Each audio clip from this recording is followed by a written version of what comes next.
আজ বানাবো basbousa recipe. কতটা সুন্দর হয়েছে তোমরাই দেখো। তো চলো দেখে নেওয়া যাক কীভাবে আমি তৈরি করছি। প্রথমে 1 কাপ সুজি নিয়ে নিলাম, এর সাথে আমি 2 চামচ চিনি দিলাম এবং একটা এলাচকে দিয়ে দিলাম। এরপর এটিকে মিক্সারে গুঁড়ো করে নেব। তো আমি এটিকে গুঁড়ো করে নিয়েছি। খুব একটা গুঁড়ো হবে না, হালকা হালকা দানা দানা থেকেই যাবে। তো এইরকম গুঁড়ো করে নিয়েছি। এরপর একটি বাটিতে আমি ওই গুঁড়োগুলিকে ঢেলে নেব। তো ভালো করে গুঁড়োগুলিকে আমি ঢেলে নিয়েছি। এরপর উষ্ণ গরম দুধ নিয়ে এটির সাথে ভালো করে মেশাতে হবে।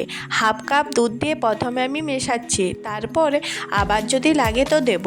তো একটু দিয়ে পর এটিকে ভালোভাবে মিশিয়ে নিতে হবে। তো তারপর আমি ওই 1/2 কাপের থেকে একটু কম টক দই নিয়েছি।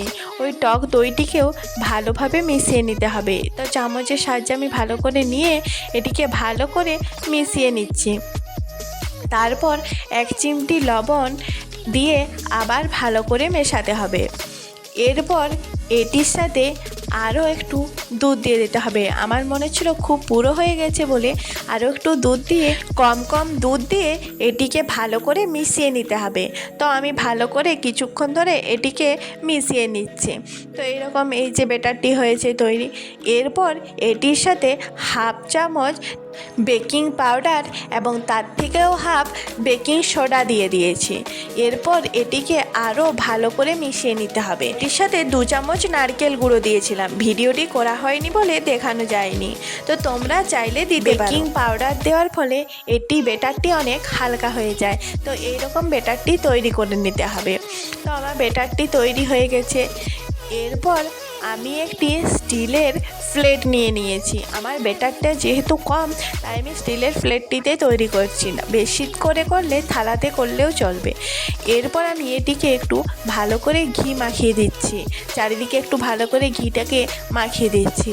এরপর আজকে আমি তৈরি করব প্রেসার কুকারে, তাই প্রেসার কুকারের ভিতরে আগে থেকে ডিশটিকে রেখে দিয়েছিলাম।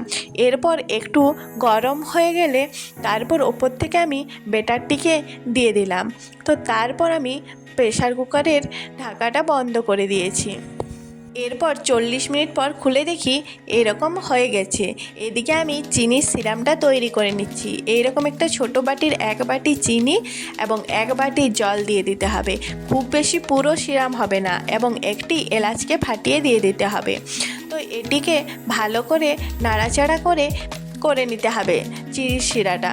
তো ভালো করে নেওয়ার পরে এরপর এদিকে আমি ওটিকে বার করে নিয়েছি। এরপর এরকমই কাঠি দিয়ে কেকটিকে চারিদিকে ফুটো ফুটো করে দিতে হবে। তো চারদিকে আমি একটু ফুটো ফুটো করে দিয়েছি। এরপর যে চিনির শিরাটা তৈরি করলাম সেটা চামচ দিয়ে ভালো করে দিয়ে দিতে হবে। চারিদিকে একটু ভালো করে মিশিয়ে দিতে হবে। তো ভালো করে আমি দিয়ে দিলাম। তারপর যখন একটু শুকনো হয়ে আসবে তখন এই যে এই নারকেল গুঁড়োগুলো এটার ওপরে দিয়ে দিতে হবে। এটা দিলে খুব টেস্ট লাগে। তো সাজানোর জন্য দিয়েছি, এটা দিলেও চলবে না দিলেও চলবে। তো খুব সুন্দরভাবে দিয়ে দিতে হবে। এরপর একটি চাকুর সাহায্যে এরকম লম্বা লম্বা করে প্রথমে কেটে নিতে হবে। তো আমি প্রথমে এরকম লম্বা লম্বা করে 3টে কেটে নিয়েছি। এরপর এটিকে চৌকো চৌকো করে কেটে নিতে হবে। তো ভালো করে চৌকো চৌকো করে আস্তে আস্তে করে কেটে নিতে হবে। তো একটু সুন্দর করে আমি কেটে নিচ্ছি। তো চলো আমি কেটে এসে তোমাদেরকে দেখাচ্ছি। তো এই যে আমি সুন্দর করে একটু কেটে নিয়েছি। এরপর আরও একটু চিনির শিরাটাকে ভালো করে দিয়ে দিতে হবে। এরকম সুন্দর করে আর একটু দিয়ে দিতে হবে। তো এরপর আমি চাকুর সাহায্যে তুলে নিলাম। কতটা সুন্দর হয়েছে দেখো, নিচের দিকটা বেশি সুন্দর কালার এসেছে। কতটা সুন্দর কালার এসেছে তোমরাই দেখো।